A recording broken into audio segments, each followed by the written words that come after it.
அவர் கண்டிப்பாக படம் ரிலீஸ் அன்றைக்கி ரெயின் கோட்டு போட்டுப்பார். அதாவது ஏன்னா ஆனந்த மழையில் நினைக்கக்கூடாது அப்படின்றதுக்காக. ஆக்சுவலாக காத்தாடி தன்சிகான்னு தான் கூப்பிடுவாங்க அதுக்கப்புறம் அப்படின்னு நினச்சிட்டு இருந்தோம். இப்போது எங்களுடைய பேட் லக் கபாலி தன்சிகான்னு கூப்பிடுவாங்க. இந்த டேனி பையனை தான் கொஞ்சம் தேடிட்டு இருக்கிறேன். வாழ்த்த வாடானா வாரிட்டு போயிட்டு இருக்கிறான்லாம்.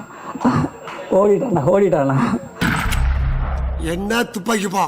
சின்ன துப்பாக்கி காமிச்சா சின்ன கலெக்ஷன்ப்பா, பெரிய துப்பாக்கி காமிச்சா பெரிய கலெக்ஷன்ப்பா. அனைவருக்கும் நன்றி.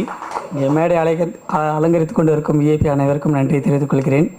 மற்றும் பத்திரிகை தொலைக்காட்சி நேயர்களுக்கும் என்னுடைய நன்றி தெரிவித்துக் கொள்கின்றேன். இந்த டேனி பையனை தான் கொஞ்சம் தேடிட்டு இருக்கிறேன். வாழ்த்த வாடானா வாரிட்டு போயிட்டு இருக்கிறான்லாம். ஓடிட்டானா. அப்புறம் ரொம்ப நாளுக்கு அப்புறம் கோட்டு போட்டிருக்கிறார் எங்களுடைய ப்ரொடியூசர். அவர் கண்டிப்பாக படம் ரிலீஸ் அன்றைக்கி ரெயின் கோட்டு போட்டுப்பார். அதாவது ஏன்னா ஆனந்த மழையில் நினைக்கக்கூடாது அப்படின்றதுக்காக அவருக்கு நன்றியை தெரிவித்துக் கொள்கின்றேன். இந்த படம் ரொம்ப நல்லா வந்திருக்கு. அந்த படத்தில் தன்சிகா மேடம் வந்து பார்த்திங்கன்னா ஒரு ஹீரோ. அவங்க வந்து என்ன பண்ணுறேன்னா சண்டை காட்சிகள்லாம் பூந்து விளையாடிட்டாங்க. நாங்கள் வந்து ஆக்சுவலாக காத்தாடி தன்சிகான்னு தான் கூப்பிடுவாங்க அதுக்கப்புறம் அப்படின்னு நினச்சிட்டு இருந்தோம். இப்போது எங்களுடைய பேட் லக் கபாலி தன்சிகான்னு கூப்பிடுவாங்க. அப்படி தானே? ஓகே, அது எங்களுக்கு சொல்கிறேன். ஆனால் அது பெரிய ரொம்ப சந்தோஷமான விஷயங்கள். கபாலி தன்சிகா அப்படின்னு கூப்பிட்டா எங்களுக்கு ரொம்ப பெருமை. ஓகேங்களா? ஸோ இந்த மேடைக்கு வந்திருக்க அனைவருக்கும் என்னுடைய நன்றியை தெரிவித்துக் கொள்கின்றேன். நன்றி, வணக்கம். ரொம்ப சந்தோஷமாக இருக்குது. இது வந்து ரெகுலரான ஆடியோ ரிலீஸ் அப்படின்ற மாதிரி இல்லை. ஏன்னா அபிஷேக் அவரோட ஃபேமிலி, எங்கள் ஃபேமிலி எல்லோரும் இது ஒரு ஃபேமிலி ஃபங்க்ஷனுக்கு வந்த மாதிரி தான் வந்திருக்கோம். இன்றைக்கி எங்களுக்கு சப்போர்ட்டிவாக வந்து சுஷிலா மேமாக இருக்கட்டும், இல்லை டிஎஸ்பி சார், எவ்ரிபடி இந்த படத்துக்கு சப்போர்ட்டிவாக வந்து இவ்வளோ தூரம் எங்களை ஆதரவு கொடுக்கறதுக்கு ரொம்ப ரொம்ப நன்றி முதல்ல. அண்ட் டெஃபினட்டாக கடவுளுக்கு நான் எப்போவுமே நன்றி சொல்லணும். ஏன்னா எந்த ஒரு தருணத்துலையும் என்னை இது வரைக்கும் கைவிடாதவர் ஒருத்தர் அப்படின்னு நான் சொல்லுவேன். அதுக்கப்புறம் வந்து என்னோட அங்கிள் இது வரைக்கும் என்னோட சினிமா வாழ்க்கையில் நான் வந்து கரெக்டான வழியில் என்னை கூட்டிகிட்டு வந்தவர் அவர் ஒருத்தர். அவருக்கு இந்த நேரத்தில் நான் நன்றி சொல்லணும்னு நினைக்கிறேன். அண்ட் என்னோட அப்பா, நான் ஸ்டடீஸை விட்டுட்டு சினிமாவுக்கு வரும்போது எனக்கு பக்கபலமாக இது வரைக்கும் சப்போர்ட்டிவாக இருக்கிறது என்னோட அப்பா. அவருக்கும் நன்றி சொல்லிக்கிறேன். இந்த தருணம் வந்து எனக்கு கண்டிப்பாக மறக்க முடியாத தருணம். ஏன்னா வந்து இந்த ஃபிலிம் நான் அக்செப்ட் பண்ணும்போது 12 மாத கிளாஸில் நான் வந்து ட்ரெயின் பண்ணிக்கிட்டு இருந்தேன். அதுக்கு முன்னாடி நான் என்ன பண்ணணும் அப்படின்றது எனக்கு தெரியல. ஏன்னா என்னோடய படங்கள் அதுக்கு முன்னாடி வந்த படங்கள் சரியாக போகலை. அதுக்கப்புறம் வந்து நான் எப்போவுமே நிற்கிறதே கிடையாது. ஏதாவது ஒரு விஷயம் கற்றுக்கணும், புதுசாக ஏதாவது பண்ணிக்கிட்டே இருக்கணும் அப்படின்றதுக்காக 12 மாத கிளாஸுக்கு போனேன். போய் கற்றுக்க ஆரம்பிக்கும் போது தான் இன்டென்ஸாக ஒரு 6 மாதம் ட்ரைனிங், டே அண்ட் நைட் போயிட்டே இருந்தேன். எதை நோக்கி நான் ஓடுறேன்னு எனக்கு தெரியல. ஆனால் ஏதோ ஒன்று பண்ணணும், என்னோட சந்தோஷம் சினிமா அப்படின்றது எனக்கு நல்லாவே தெரியும். கரெக்டான பாதையை நான் சூஸ் பண்ணியிருக்கேன்னு தெரியும். ஏன்னா என்னை ஸ்டடீஸை விட்டதால் நான் சொல்கிறேன். ஸோ இது வரைக்கும் சொல்கிறேன், என்னோடய டெசிஷன்ஸ் எப்போவுமே என்னோடய அப்பா வந்து சப்போர்ட் பண்ணியிருக்காரு. அண்ட் அந்த சமயம் காத்தாடி வந்தது கல்யாண் சார். நாங்கள் ஸ்டன்ஸ்லாம் பார்த்துட்டு இருந்ததை வந்து பண்ணிகிட்டு இருக்கிறத வந்து பார்த்துட்டு காத்தாடி டீமில் யாரோ சொல்லி அதுக்கப்புறம் எனக்கு இந்த பட வாய்ப்பு வந்தது. இது வந்து பேராண்மைக்கு அப்புறம் ஒரு ஆக்ஷன் பிரேக் த்ரூ மாதிரி இருந்தது. எனக்கு என்னமோ எனக்கு டோர் வந்து ஏதோ ஒரு டோர் ஓப்பன் ஆன மாதிரி ஒரு ஃபீல். ரொம்ப பாசிட்டிவாக இந்த காத்தாடி டீமோட ஆரம்பித்தேன். ரொம்ப ஃபன் அண்ட் லவ்விங் டீம்னு சொல்லலாம். எப்போவுமே இந்த டீமோட இருக்கும்போது நான் ரொம்ப லைவாக ஃபீல் பண்ணுவேன். ரைட் ஃப்ரம் கார்த்தி, டேனி, அதுக்கப்புறம் இவர் ஜான் விஜய் சார், எல்லாருமே we had a great fun shooting Kaathadi. And சாங்ஸும் பார்த்தீங்கன்னா திஸ் ஒன் இண்டிவிஜுவல் சாங்ஸ் அந்த மாதிரி இல்லாமல் கதையோட ஸ்டோரியோட பிளெண்ட் ஆகி வரும். So we put all the work. And Kalyan sir எப்போவுமே ஒரு டிஃப்ரெண்ட்டான முயற்சி பண்ணுவார். இந்த கதையும் அப்படி தான் இருக்குது. ஃபர்ஸ்ட் ஆஃப் பார்த்தீங்கன்னா this lot of comedy artist இப்போ நீங்கள் போஸ்டர்ஸில் எங்கேயுமே பார்க்கல. பட் படம் பார்க்கும்போது எல்லாருக்குமே அந்த சர்ப்ரைசிங் எலிமெண்ட் டெஃபினட்டாக இருக்கும். நான் ரொம்ப சந்தோஷப்படுறேன். ஏன்னா எங்களோட படமாக நாங்கள் இதை ஃபீல் பண்ணுறோம். இது வரைக்கும் எங்களோட ஃபங்க்ஷனாக தான் இது வரைக்கும் ஃபீல் பண்ணிகிட்டு இருக்கோம். ஸோ இது ரொம்ப எமோஷ்னலாக போயிட்டே இருக்குது. So I think media person எல்லாருக்கும், டிவி ப்ரெஸ் எல்லாருக்கும் நான் நன்றி தெரிவிச்சுக்கிறேன். Thank you so much for coming here and supporting us. Thank you. எனக்கு இன்னைக்கு ரொம்ப சந்தோஷமாக இருக்குது இங்கே வந்ததில். பிகாஸ் கார்த்திக் என்கிற அபிஷேக் எனக்கு சின்ன வயசுலேருந்து தெரியும்.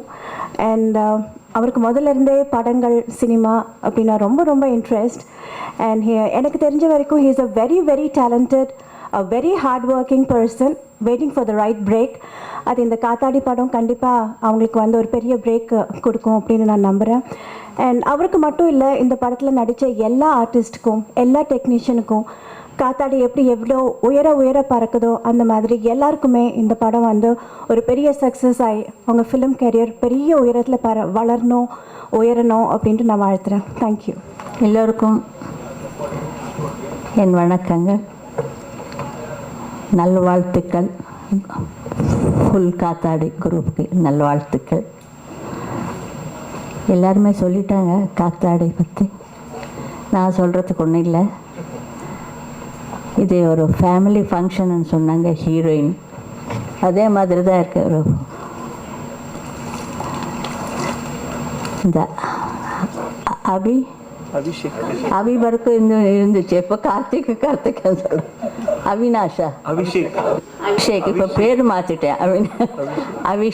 அபிஷேக் அவன் நல்ல உள்ளம். இத்தனை பேரை கூட்டிகிட்டு வந்து ஒரு ஃபேமிலி ஃபங்க்ஷன் மாதிரி நடந்ததற்கு நான் ரொம்ப சந்தோஷப்படுறேன். ஒரு நல்ல மனுஷனுக்கு எப்போ நல்ல வழி காட்டுவார் கடவுள்.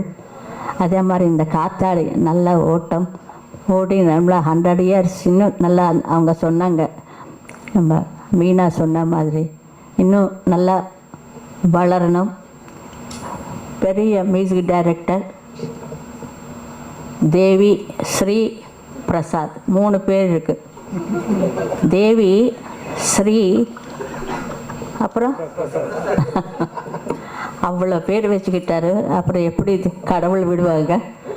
அவ்வளோ ஹைட்டாக இருக்காங்க அவங்க, ரொம்ப நல்லா மியூசிக் கொடுத்து. இப்போது இந்த படத்தில் முதல் 2 பாட்டு நல்லா இருக்குது. ரிதமிகா எந்த ஜனங்களுக்கு என்ன வேணுமோ அது கொடுத்துருக்காரு. இன்னொரு பாட்டு, கடைசி பாட்டு எங்களை மாதிரி இருக்கிறவங்களுக்கு ஒரு மெலோடி சாங் கொடுத்துருக்காங்க. இசையமைப்பாளர்களுக்கு ரொம்ப சந்தோஷம். அவங்க இன்னும் நல்லா இசையில் முன்னுக்கு வரணும். ஏன்னா இசை இல்லையே நான், அதனால இசை கொஞ்சம் புகழ்ந்து பேசிகிட்ருக்கேன். ரொம்ப நல்லா இருக்குது இசை. ஆனால் இது 70 mm தியேட்டருன்னு நினைக்கிறேன். பிரசாத் 70 mm நிறைய சாங்ஸ் 70 mm தியேட்டர் பக்கத்தில் இருக்க. அதை நான் சொல்லிட்டு இருந்தேன், ஏதோ இந்த தியேட்டருக்கு வந்த மாதிரி இருக்காரு. ரொம்ப வருஷமாச்சு நான் இங்கே வந்து. நிறைய பாடல்கள், இசைஞானி அவரோட பர்த்டேன்னு சொன்னாங்க, அது கூட சேர்ந்து இந்த ஃபங்க்ஷன் இங்கே வைக்கிறது ரொம்ப ரொம்ப சந்தோஷமாக இருக்குது. All the best. எல்லாருக்கும் நல்லா இருக்கு, நல்லா சந்தோஷம்.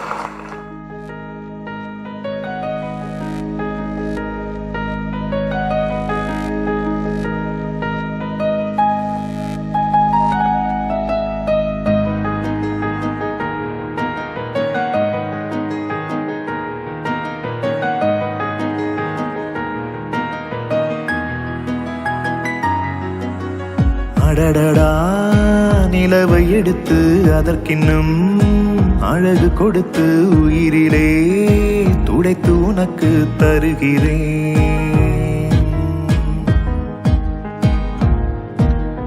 அலைகளின் நுரையை விரித்து அதில் ஒரு படுக்கை அமைத்து செல்லம் நீ தூங்கும் அழகை ரசிக்கிறேன்.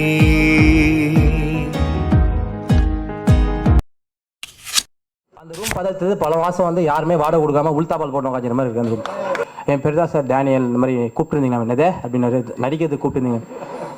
சரி அப்படின்னு வெளியே போயிட்டார். டிஎஸ்பி சார் ஒரு நாள் ஒரு ஊரில் இருப்பார்.